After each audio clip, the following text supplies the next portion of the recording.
If everyone, I think everyone's got their seats. Okay, we'll just we're gonna get started a tick early here. Amazing first two speakers today. Super excited to jump into a conversation about PBM litigation and legislation, federal and state outlook. Really interested to get everyone's reaction to the Buddy Carter talk, but let me introduce everyone first. Mark Cooker of Cooker Law Firm. He is currently representing hundreds of independent pharmacies in mass action. Mass action. Okay, there you go. Lawsuits against Optum Rx and his co-counsel in the antitrust case brought against Express Scripts arising out of its price-fixing arrangement with Prime Therapeutics. Next, we have Liesl Dunlop of Axon. She is a veteran of Capital Forum conferences. Thank you so much for supporting us. And she has over 30 years of antitrust experience. She helps clients navigate mergers, acquisitions, joint ventures, and agency investigations. Really a healthcare expert. Excited to have her. Matthew Seiler, General Counsel for National Community Pharmacists Association, has been responsible has responsibility for all legal, transactional, compliance, and related activities. Has been a very vocal, influential champion of independent pharmacies over the years, especially in this fight on PBMs. Finally, we have James Weingarten of Milbank. He is a seasoned trial lawyer, previously served as first chair trial counsel representing FTC in federal court and administrative proceedings, challenging anti-competitive mergers and conduct. So happy to have you today. And please give everyone a round of applause. Thank you. So I would love, I would love to just get everyone's reaction to Buddy Carter's talk. Maybe if we could do that first, that would be a great way to start. Well, yeah, what I wanted to say, I wanted to pick up on his theme of transparency or lack of transparency. I've often said that PBMs need secrecy like we need oxygen. They can't live without it. And in the context of litigation, it's really important to note that basically they've designed a business model to prevent them from being held accountable. So 2 of the 3 major PBMs have arbitration clauses. All arbitrations are confidential. So there's some very serious arbitrations going on right now that we know next to nothing about. We find out about it when AIDS Health Foundation gets like a $25 million verdict, and maybe 2 years after it got that award in arbitration, it was actually published. So they suppress a lot of information. And even the cases I have in court, anything we get in discovery is under protective order. If things are filed with the court, they're under seal. So they suppress an incalculable amount of damaging information. In one of my cases, where there's been summary judgment briefing and all the depositions are filed, we've moved to unseal the record. We consider that a very, very important motion because we know the information in there would be, let's say, of great interest to people interested in knowing how their money gets spent. But the biggest, one of the tools they use is to nonetheless maintain their secrecy through litigation, and that's an obstacle we all face, and it's still a huge problem, as Congressman Carter said. Lisa? Sure. Yeah, I think the transparency theme is an important one. And in preparation for the panel, I was looking at, the various legislation that has been discussed both over the current session and prior sessions. And, there's been a groundswell of PBM-oriented legislation, both in Congress and in various states. If you look at the states now, there are 50 states that have some form of PBM regulatory legislation. But the particular PBM-oriented legislation that we heard about this morning is actually fairly modest compared with some of the proposals. Yesterday, or the day before, I think it was, Senator Warren and 3 other senators, both Democrat and Republican, introduced the PBM Act, which actually would have called for a breakup of PBMs from their pharmacy operations. It really reminded me back of, AT&T and the Paramount consent decree where the movie studios had to get rid of their theatres. So, that is right at the other end of the spectrum. And what Congress is really looking at right now is some really relatively modest proposals that would increase transparency primarily. And I do think that that's a good thing. It would sit in line with a lot of the transparency legislation that's going on in the states. You read these reports of hearings and things, and there is a real disconnect in the information that's out there. You hear from the PBMs that 90+% of rebates are passed through, but you see other information and data that actually says the opposite. So I do think that if transparency legislation gets passed, it could be very helpful in really understanding how competition works in the space. Yeah, just reflecting on Congressman Carter and his comments, he's been a champion for patients at the pharmacy counter for many years. I mean, I did a podcast with him like 2 years ago talking about these issues. And I think that, his points on how much this would save in taxpayer dollars, I mean, we're talking $1.2 billion over the next 10 years in savings. That tells you where that money is going right now. Right, that's going into the pockets of the vertically consolidated health insurer, PBM, and pharmacy. That's money being wasted, taxpayer dollars being wasted to basically line the pockets of the vertically integrated insurance companies. And I would just say this, and I think we need to have a good conversation about this as a society. You have these insurers now that, because of their vertical integration, I think they have really taken and basically killed stakeholder capitalism completely. They only care about shareholders. They don't care about the pharmacy. They don't care about the patient. They don't care about anybody in that sort of environment except the shareholders. I think that's problematic. And I think doing more than just providing transparency, like actually creating a fair marketplace, is important. So like the bills that are pending before Congress right now that Congressman Carter is working on will do a lot of that. They'll level the playing field. They're not going to shift it all the way back. I think the pendulum has just swung too far, and I think it needs to be corrected a little bit.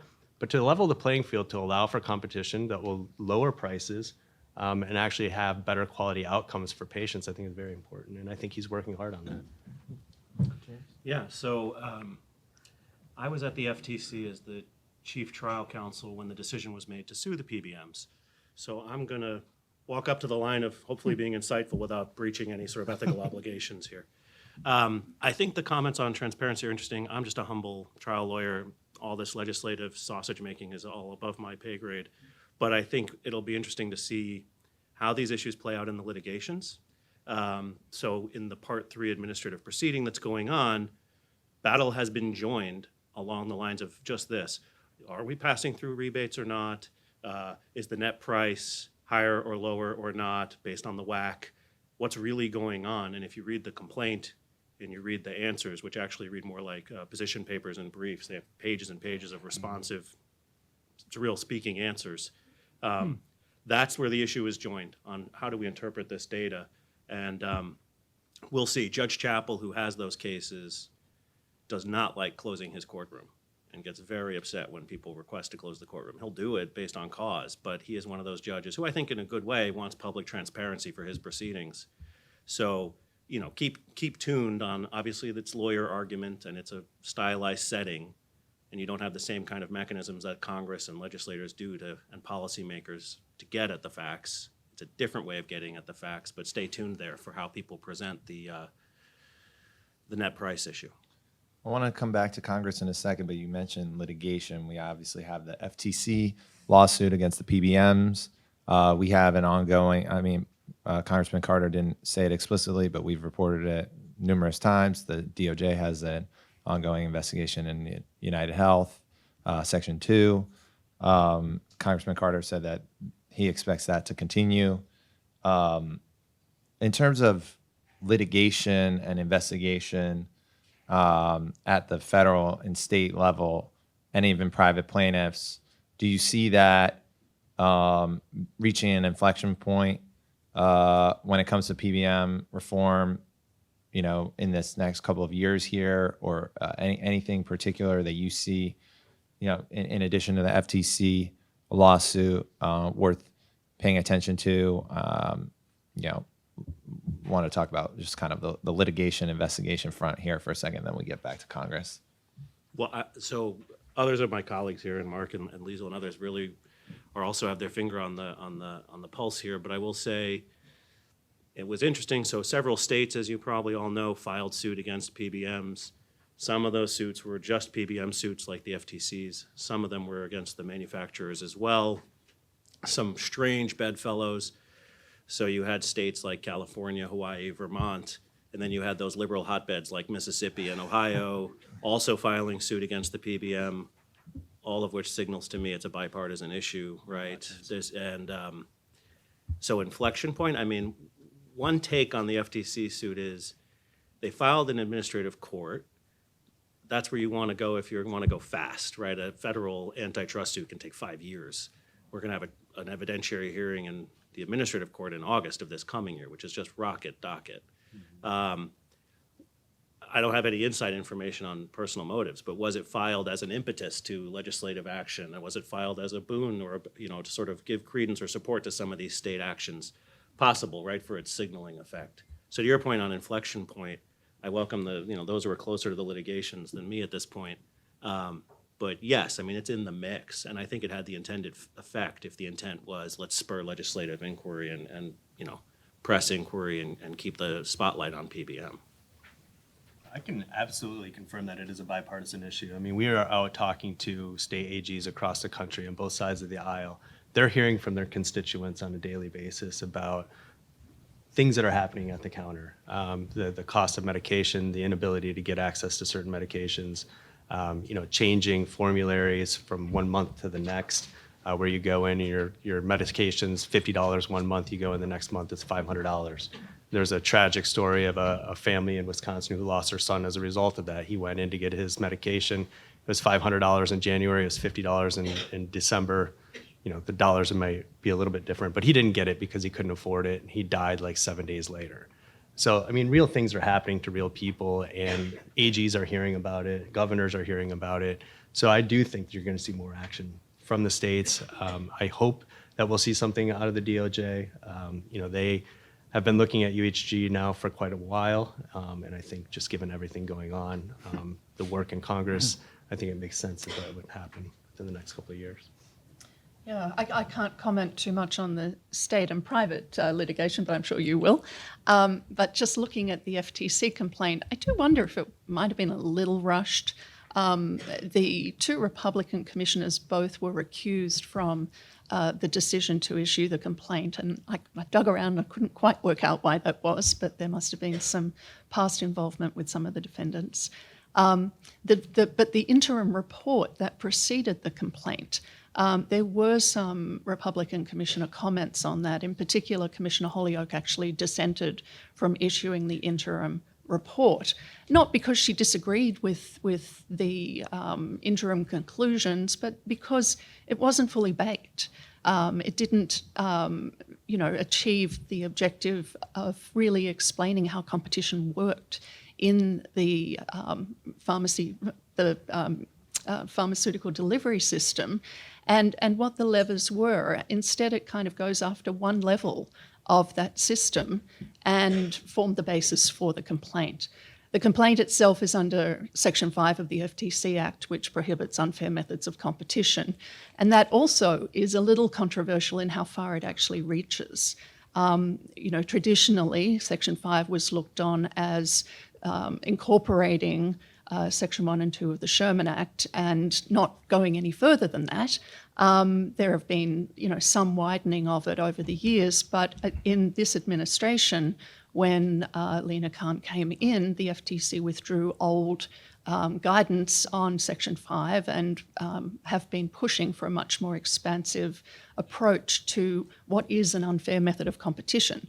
That complaint doesn't allege any classic theories of collusion or invitation to collude, or there are some claims of exclusionary conduct which are more traditional, and you are seeing them in some of the tech cases as well.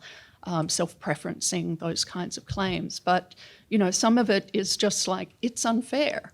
And certainly the results on individual consumers appear to be unfair. But is it actually an unfair method of competition that's causing it, or is it some deeper endemic problem in the way that the healthcare system has developed? Well, I don't think there's going to be a single inflection point. You've got a lot of forces coalescing. You've got state AGs, you've got the FTC case, you've got private actions. Private action reaches an inflection point when you get it to trial, frankly. And my case is probably at least a year away from that. But I wanted to mention another form of private litigation, which I think is very significant. There have been 2 class actions brought against self-insured ERISA plans, one against Johnson & Johnson and one against Wells Fargo, I believe. Yeah. I'm not part of those cases, but I looked at them with great interest. The allegation is that these big companies, which are sophisticated, are not honoring their fiduciary duty to their employees because basically, to sum up, they're letting the PBMs screw their employees. Mark Cuban has been a big advocate of this. He is quite a force to be reckoned with, and I would expect, now those cases are bogged down in motions to dismiss and motions for class certification. They're going to take 2-3 years to get anywhere, but that could be a real, if those cases get traction, that could be a real inflection point. I was at a conference yesterday in Chicago, and there were in the room sort of the smaller PBMs within the world. There's, probably 24 that have meaningful market share within a particular state or city. And then there were employers also in the room. And what was interesting is the employers were admitting to the fact that they're already changing their behavior as a result of those 2 lawsuits. Wow. And I think that's a good thing. So it actually is a little bit of an inflection point already. I think so. Yeah. Yeah, I mean, to my mind, it seems like an unprecedented amount of litigation and legislative risk. Particularly for United Health, just given that they have a DOJ investigation, they own a PBM. Obviously they have a PR issue on their hands, and so I am interested to see how all this plays out. If we can return to Congress for a second. Congressman Carter said next week they're looking to pass at least 1 out of 3 provisions, and I was wondering what everyone on the panel's reaction is to whether or not a Republican Congress and Trump presidency, what that means for PBM reform. Is it more likely, let's say only 1 of those pass or 2 of those pass, do we get more legislative reform next year? It's even though it's a bipartisan issue, you've got single control of Congress here.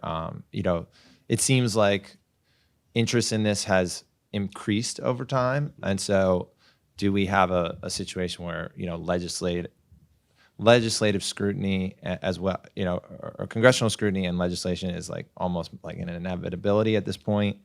But would love to get everyone's reaction on the incoming Congress and Trump administration, how that affects PBM reform. I'm going to defer to my colleague.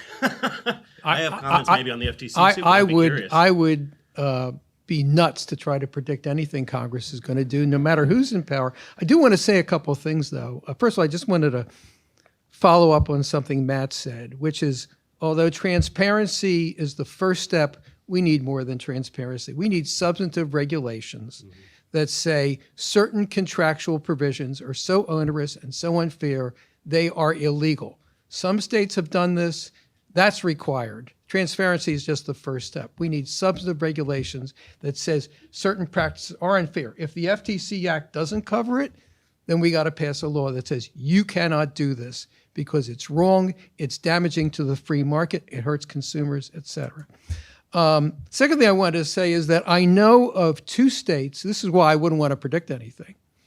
Pennsylvania, my home state, is one. I think Wisconsin is the other, where a really good PBM reform bill was about to pass, or maybe it's Minnesota. I'll ask my Minnesota friends. Was about to pass and got gutted in the last second, and critical portions were taken out. So I would say that's one reason to be cautious about any predictions.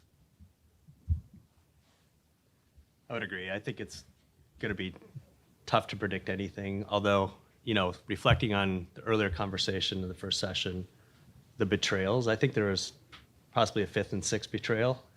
One of the additional two would be the lack of, or our allowance of the fact that we've created massive consolidation in so many industries, ag, healthcare, grocery stores. If you listen to the rhetoric around a lot of this, I think the populist side of the Republican Party might have a lot of pull, and we might see some action as a result of that. So that's about as far as I would go, because I think there's people are starting to recognize just the power of the mass consolidation in all these industries, and I think the Republican Party right now is harnessing a lot of that anger towards that consolidation. Big business, big government. I think if you even look at something that Commissioner Ferguson said when he was interviewed a while back, he talked about the risks of having, large, massive companies making decisions for Americans and taking away some of their freedom as a result of that. And so I think you'll see some activity, whether it's congressional or regulatory, I can't really predict, but I definitely think there's an appetite there for it. If I could just chime in just on the FTC piece of it.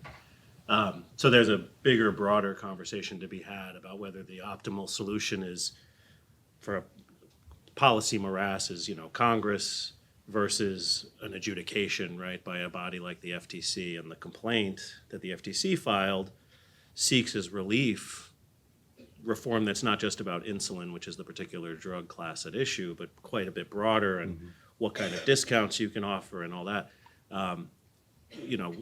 That's a whole nother discussion about whether that's the right body for that kind of relief. As far as the political valence, healthcare in general, whether it's insurance, PBM, pharmaceutical manufacturers, is a regular target for litigation and legislation for obvious reasons. It affects people's livelihoods, their health, and as the old bank robber used to say, it's where the money is. So I don't expect that to change significantly. One thing I'll say that's a wrinkle in this is, and Liesl mentioned it, the FTC case is a relatively novel legal theory about the scope of, not to get too in the weeds here, the FTC's Section 5 authority. It's a application of the authority that traditionally Republican members of the commission have not favored. And so whatever their valence may be towards PBMs as an issue or the populism of pharmaceutical costs, there's a real tension that 3 Republican members are going to have to grapple with about a case that would ask them to endorse basically a Lena Khan-esque expansion of Section 5 authority. So that tension is going to be there, and I don't know if that augurs well or not for the case even getting to trial. I'm speculating. Didn't we already mention that 2 of the Republicans were recused? So it's just going to be the So 2 that's- Democrats and then Meter, So to the that- extent that he's not recused. So that's another question. So I like Liesl, I don't know the reason for the recusal, and so is it temporary, is it permanent? And then you've got a very odd circumstance where you've got a case that's going to go to a commission decision in a Republican administration with 2 Democrats and a Republican deciding it. So this is, That is you know, interesting. I hadn't Yeah, thought about let's that. let's talk about let's talk about the picks for a second. The Trump selections so far for the FTC and DOJ, Gail Slater, Mark Meter, and Andrew Ferguson. What do you expect in terms of healthcare? It's pretty clear that big tech is going to become consistently a focus of aggressive enforcement and scrutiny, just because Trump said, hey, this is what I want you to do. I imagine they were paying attention to that when he said that. But healthcare wasn't in there. But as we said, it's a bipartisan issue. It has been in the press. There are real world consequences. People seem pretty unhappy. What's your expectation that these new picks will, Congressman Carter already alluded to this, that he expects them to continue. Ferguson, he mentioned, did sign off on the interim report. Seems like an indication that he has an issue with the PBM structure. Gail Slater continuing the United Health investigation, as Carter said. What's people's reaction on that particular point in terms of what are these picks going to be like when it comes to healthcare? And vertical integration is not historically something that Republicans are gung ho about, but it certainly sounds like they're there on big tech. Does that carry over to healthcare as well? Would love to get everyone's thoughts on that. Well, you saw that Hawley and Warren offered a bill yesterday that you mentioned on, breaking up that vertical consolidation. So there's some appetite on the right to attack that issue. President Trump mentioned drug middlemen in an interview last weekend. So I think it's definitely on the radar for the administration. And I think these two picks, potentially have the, the mandate to do something. Yeah, Sorry, I mean, I was normally, and I've been thinking about this and speaking about this. I mean, normally when you see a change of administration, you do see a change in some of the enforcement priorities and the approach taken. And received wisdom is that Republican administrations are generally a little more accepting of consolidation and recognize, the efficiencies and benefits. And you didn't see that coming through in the last administration. But I agree, healthcare is just one of those issues. And, even if you look at the healthcare delivery system, the hospitals and things like that, enforcement in that area has been pretty consistent, even through, a series of regime changes. Mm-hmm. So I don't think that things are going to change dramatically. Even in tech, a lot of those investigations were initiated or continued through Republican administrations. The cases didn't just suddenly spring into existence during the Biden administration. They'd been a long time in the making. And so, I think healthcare is similar. It's been on the radar for a while. People have been concerned about it for a while. The FTC did a big study of PBMs and that industry in 2005. And the current 6B study, which may or may not ever get completed now we've got litigation going, was intended to revisit that and take a new look at it. I think what really has changed, though, is how important antitrust and competition policy has become, in the White House and in Congress. Prior administration changes, you would get new leadership at the agencies only after, a few months. It could even go, 9 months before the head of one of the agencies was appointed. And here we have, first of all, with Biden having very strong competition policy from very early in the administration, and the White House actually backing up the agencies and directing the agencies to do things with competition policy. And now Trump actually naming who the leaders are going to be before the inauguration, which I think is the first time that that's ever happened. So competition policy, antitrust enforcement is front and center. It's this industry in particular is being challenged from all sides. So I don't think things are going to change dramatically. Yeah, I would agree. I mean, I think Liesel's exactly right, and I would amplify her comments. So a few banal points from me that are true, but banal. One is I worked with Ferguson. He's going to look at the evidence. I mean, it's easy. They voted 5-0 on the Tapestry Capri case. I think he was a vote in favor of the mattresses vertical He was, case. yes. So again, you're right. Republicans traditionally do not favor vertical enforcement against a vertical transaction. So look, if there's a strong case, the evidence is there. I think they're going to go for it. All right, let me put it this way. I would not breathe easy and say, whew, we're out of the woods now if I were in the healthcare sector. Thank goodness we've got Meador and Ferguson and Slater coming in. I think you're going to have to really, and it's nice for me to say as a defense lawyer, litigate your cases and really take it hard.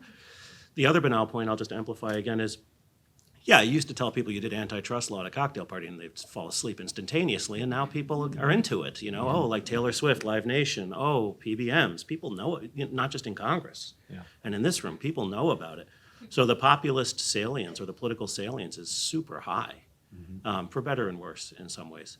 So no, I would not breathe easy, and I don't think we're going to see I think conventional wisdom is we're not going to see a a return to whatever mythical Republican lax enforcement regime existed 40 years ago. I think it's going to be a continued focus. Yeah, and I think there will be more focus on vertical integration. Jonathan Cantor gave an interesting speech a little while ago talking about healthcare Tetris. Saying we used to really only focus on horizontal consolidation, and that was reflected in our merger guidelines. We only had horizontal merger guidelines for a long time. But even at the end of the last Trump administration, DOJ issued vertical merger guidelines, which were, of course, immediately withdrawn once Lena Khan came into the FTC, and the DOJ was leaderless for a little while and kind of stayed a little quiet on it. And even in those vertical merger guidelines, which the Democrats thought were too lenient, there was skepticism about some of the economic bases on which we had formerly thought vertical integration was good, and also a call to, deeply investigate whether there is elimination of double marginalization.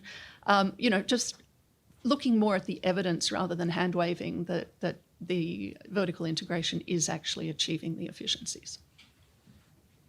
I want to, we've got a good amount of time left. I want to see if we have any questions in the audience. We've got one here. Yeah, Cecile. Oh, yeah, sorry. Jake, or do we have a mic here? Can someone grab the microphone? Sorry. Thank you.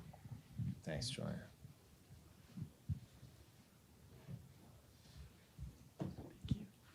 Cecile Coors with TIG Advisors.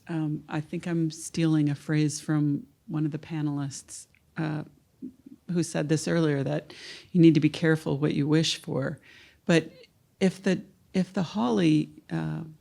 Warren-Hawley bill were to go forward and someone was needed to buy PBMs, what happens if private equity wants to buy it? I mean, you have to be careful who your potential purchaser is, don't you? That's a great question, and would love to get everyone's response on how the new administration will look on private equity. It's a great question. Yeah. Any thoughts? Well, you can't get much harder on private equity than the statements from the current Democratic commissioners. I think, Commissioner Slaughter gave a speech at a venue about private equity's involvement in childcare and rolling up, childcare options, and there's been one about nursing healthcare, I think. So you can't get much worse on it. One person's opinion, I assume it will be less scrutinized than the current antipathy that exists in the Biden administration for private equity. But private equity also has a populist target on its back, so we'll see. But I would assume you can't get much worse in terms of rhetoric than current. Yeah, and if it's a good buyer and they're not already involved in the industry and there's not a horizontal overlap, they're hard pressed to challenge it. Well, and the question specifically is, what's more problematic, vertical power or private equity ownership? Which the vertical power has a profound effect on how the market functions, whereas private equity ostensibly is the fear is the looting of the company and mistreatment of the Yeah, I just customer. I don't know the antitrust doctrinal angle if that's your concern about private equity. So I'm a narrow-minded person, right? so unless there's a horizontal overlap, there's hard to find an antitrust hook other than antipathy to private equity, which is not really an antitrust hook. So if there's no horizontal overlap, like if a private equity firm wants to acquire and start rolling up 22 different PBMs, okay, well now there's room for an investigation in a theory. Until that point, I don't know if there's an antitrust hook on it, but I take the point of the question, careful what you wish for. Yeah, I agree on, likely attitudes to private equity. Early in the Biden administration, when the FTC took a consent decree on a roll-up of vet clinics, I think it was, there were some very strong statements about, the pernicious nature of private equity and just a general attitude that for-profit motives have no place in the healthcare system, which, if you believe that, then, let's legislate for it and go for single payer or something like that, right? But if you want competition, the fundamental economic basis of competition is profit maximization. So, that's the theory that, as antitrust lawyers, we look at. not kind of vaguer notions of what's good for the world, which, you'd like the two to go along together, but they don't always. So I think that there will be a backing off from attacks on private equity because it's private equity. You see things like the US Anesthesia Partners complaint where Welsh Carson, which was the sponsor of USAP, was actually sued alongside them and named, and Lena Khan was very expressed that that was done for a reason. She wanted to make a point and make an example of them. They eventually got dismissed from the case. Underneath that, though, was a pretty standard horizontal overlap concentration theory, which you would see in just about any horizontal merger case. So I think, if the PBM bill gets passed, and that's a very big if, I think the requirement would actually be for the PBMs or the integrated entities to sell off the pharmacies. And so maybe you have something to say about whether there would be any PE buyers lining up for those pharmacies. Well, you just heard PE is interested in Walgreens, which is kind of surprising. I think if you look at it from a perspective of the platformization of healthcare, if you will, and if you remove some of the one of the players in that vertical, does that change how healthcare has become basically a platform, sort of like app stores? And does it disincentivize then a lot of the self-dealing that's happening right now within the vertical that is being done at the detriment of all of the other players within that healthcare marketplace? I don't know the answer to that. I think it's a really great question and something that we all need to consider further. But I think to maintain the status quo, I think is really going to be tough because of all of the self-preferencing that's happening within the vertical. One thing I would say is if private equity owns a pharmacy, they would throw their significant political might behind protecting that industry, which is effectively dying. I mean, even the big ones. So it seems like not exactly a terrible trade-off. I'm not saying it would necessarily be good, but not quite as bad as your typical situation. I'd be shocked if Cigna doesn't make a play for Walgreens over the private equity, because they're setting it up just to look like a CVS. And that there's the investor sort of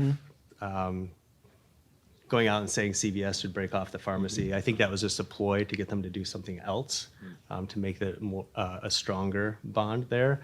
I think there's a huge opportunity. You look at the leadership within Walgreens or former Cigna people. I mean, I think there's a good opportunity there. And the stock is so low right now. I think it would be a pretty easy acquisition for them. And I think that will really test the next administration as to whether or not they'll allow something like that to go through without being challenged. I just want to make one point. There is a shocking amount of corruption and self-dealing that goes on with the PBMs and their mail-order pharmacies. It is shocking.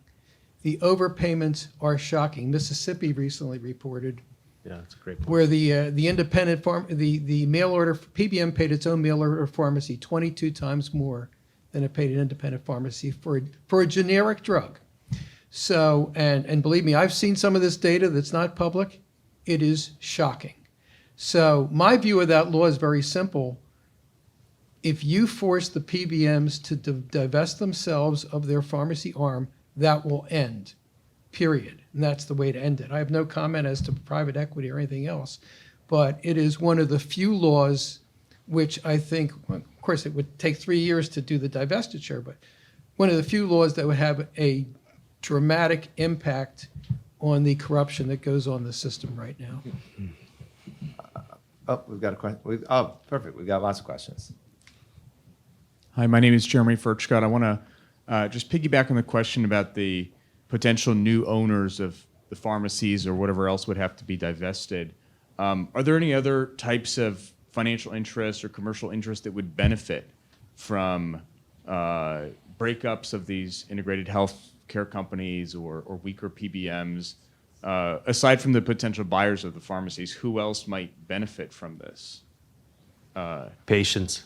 I understand patients. I was asking about financial interests. I mean, Commercially, who? but I think yeah. that's what we all fail to really talk about here is the patient. I mean, patients. I mentioned the one earlier that died. That's happening more frequently than what we want to admit. And I was a nurse before I went to law school, so like big patient advocate. I think it's really important for us to think about who all of this impacts every single day. It's a patient. If you've gone to get healthcare recently, it is not a fun thing to go through right now. It is, you're waiting, you're paying out-of-pocket expenses, you might have a high deductible plan, you have no idea what the cost is going to be when you go in for your procedure, you can't get the follow-up medications, you have to get it through mail order, it might get picked up by somebody that's not you, it might sit in a hot mailbox. I mean, the list goes on as a healthcare consumer. That's who we need to start focusing on. I think there's also, like, you can look around and see who's fighting against the PBMs and vertical power, and it's, pharmacies, drug companies, generic branded and generic. So you've got a ripple effect that you could happen. Obviously, we'll be getting to this later in the day as well, but there's a lot of commercial stakes as well. I mean, obviously, the patient. We've partnered with ProPublica. Patrick Rucker is here on some groundbreaking stories on denials, robo denials, just flat denials of coverage, leading to lack of access to life-saving medicine. So I think the patient, you can't overstate the effect on patients in terms of like how this industry currently works. I'd like to stay on that for a second, and then we'll get to more questions really quickly. I think this makes sense as a theme for the conference. This is like this weird public reaction to what happened with this United Health assassination, executive assassination. I call it an assassination because, to me, it feels like political. Like United Health is effectively a single payer, right? Like it's like a political institution. Like you can't escape it. 20% of all healthcare, transactions go through United Health. I mean, this executive was assassinated effectively, and the reaction is just completely mind blowing. I have a hard time processing it to this day.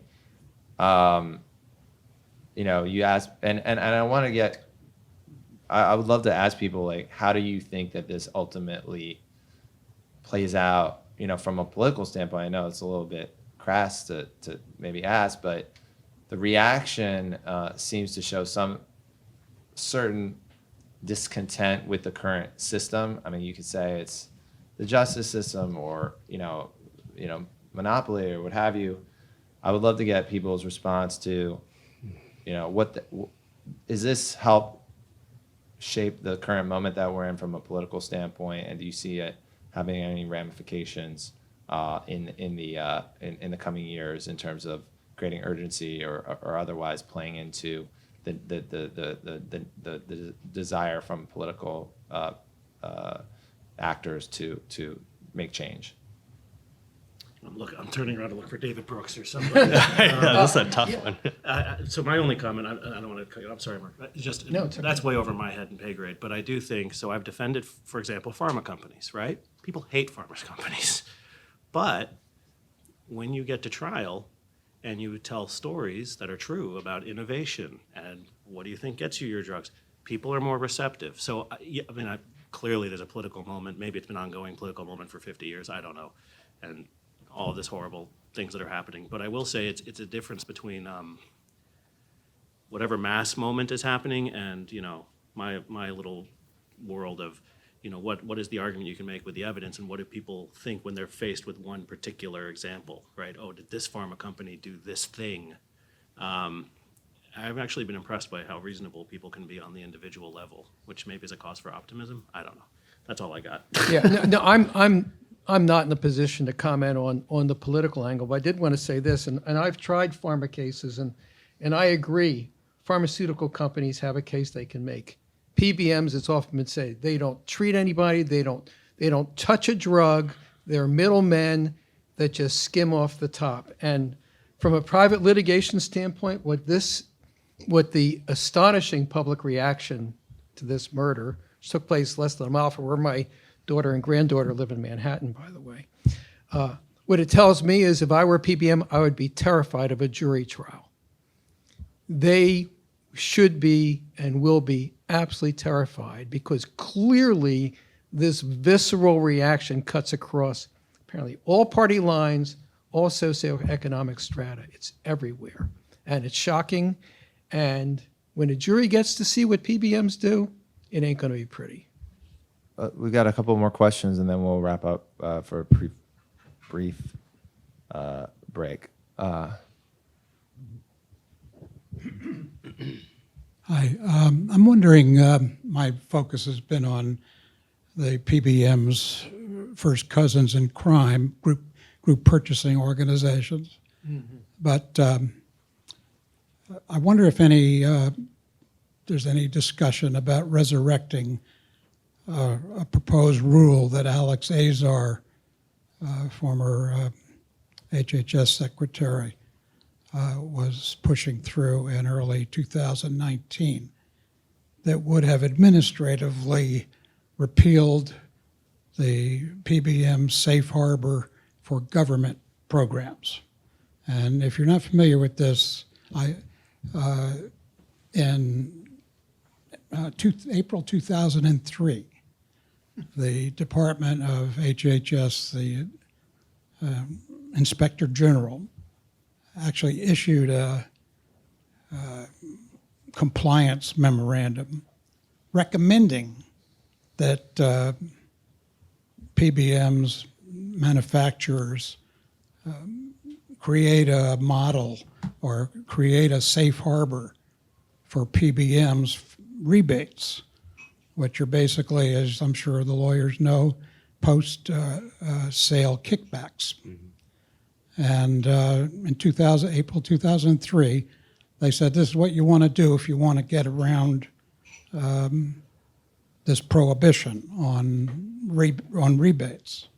So Azar, I think I had mentioned this in a Wall Street Journal op-ed that I wrote in 2018, but he proposed this rule, and there were Congressional Budget Office and 3 actuarial firms came up with data that supposedly said that if this is done, if this safe harbor is rescinded for government programs, premiums for seniors would go up by some marginal amount. I mean, it was the most mind-numbing analysis I've ever read, and it was all, very speculative. I called up one of the actuarial firms, got the actuary in charge of that study on the phone, and I said, did you consider the competitive impact of this? Oh, no, we didn't have any data. And then the White House rescinded what was actually a very good proposal. And it wouldn't have fixed everything, but it would have shown that if competition is restored for those programs, that it'll work for others. And Alex Azar at that time advocated publicly repealing the PBM safe harbor completely. But the White House pulled that, Alex's proposal, and that was the end of it. Is there any discussion of trying to address this piece of it administratively? I certainly have no idea. I don't know, honestly. Just to clarify, wasn't it Congress? I mean, obviously. Didn't Congress put in a provision saying that would cost money and delayed it He was congressionally? proposing that the CBO. government, that HHS, rescind the safe harbor for government related PBM programs. Because Okay. it would have required a congressional action to repeal the whole thing. But basically, the PBMs were able to create a safe harbor modeled on the GPO safe harbor, which has caused the decades-long shortages of generic drugs, which I'm on a panel this afternoon. We'll talk about that. But this was basically giving them a get-out-of-jail-free card. Yep. And he tried to fix it. Yeah, well, one last question. You want to go? Or, I think, yeah. Give it to somebody who's not the Here, over, advocacy nurse. no, here, Julian, over here, over in the back here.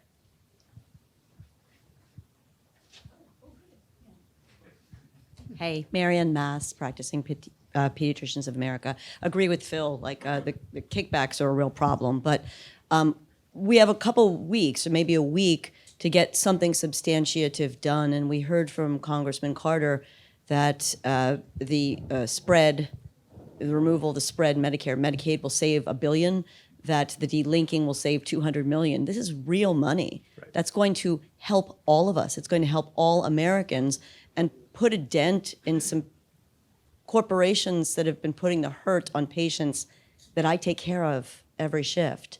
So I guess what I'm going to ask all of you is, what can we do? What can we do to put some pressure on Congress to do the right thing? Because when he's standing up there and saying, I hope we get at least one of these three things done, the third being transparency, I'm thinking, I don't understand why we don't get them all done, because that's Congress's job. They're not supposed to be up there to make it look like they're helping the people. They're supposed to be up there standing up for their constituents and the people of America. So I guess I would ask each of you going down the line, what could each of us do in this room? What could we call for others to do? Thank you. And just to add on top of that, we had that conversation earlier about there's going to be scarce resources. So, raising resources seems like it would help pass the legislation. But Matt, if you So wanna one of the take things that NCPA has done is put together a campaign called Finish the Fight.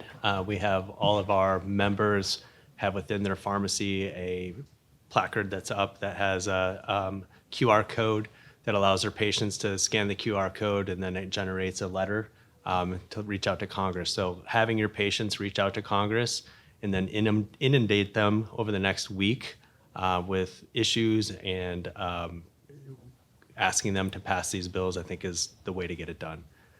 I don't think they want to hear from pharmacists anymore. They know our issues. They want to hear from the patients who are being impacted. And do you think the congressional interest in hearing from patients has improved over time? I think it, or what's kind of your reaction to when you have these discussions and you talk about patients? Yeah, absolutely. So NCPA has a whole advocacy department. I only do the advocacy work on the regulatory side. So all of our folks that focus on Congress and in the state legislatures absolutely say that patients reaching out to their members of Congress and their representatives makes a big difference. Well, we're going to take a short break, 10 minutes, and then we will hear from the esteemed Michael Cadis. But please give our panelists a round of applause. Thank you so much. Thank you. Nice to meet you. Thank you. Nice to meet you. Nice meeting you. Take care now. Nice job. Nice to meet you.